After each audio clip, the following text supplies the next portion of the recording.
Welcome to our channel. Today we how to verify hero image focal point for web conversion, detailed guide step by step clearly. Start by selecting a hero image that aligns with your brand and messaging. Ensure it is high quality, visually appealing, and relevant to the content of your website.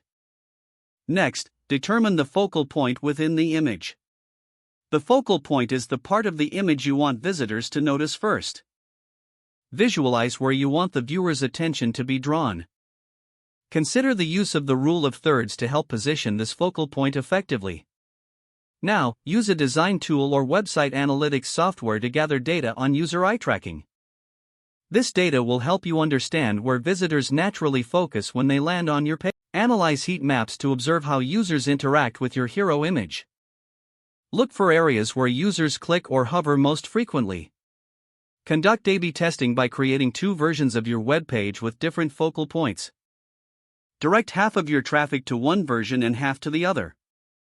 Monitor and compare user engagement and conversion rates between the two versions.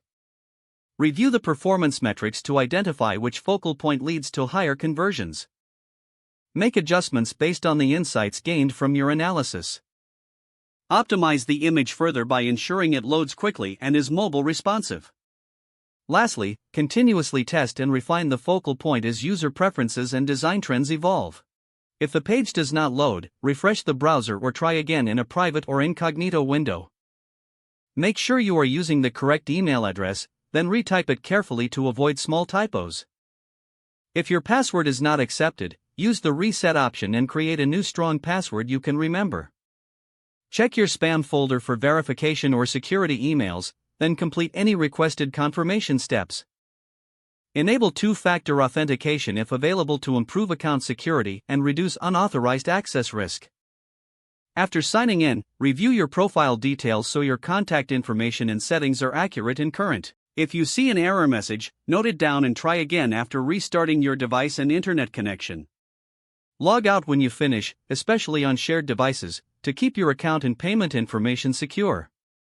If the page does not load, refresh the browser or try again in a private or incognito window. Make sure you are using the correct email address, then retype it carefully to avoid small typos. If your password is not accepted, use the reset option and create a new strong password you can remember. Don't forget to like this video and subscribe to our channel for more step-by-step tech guides.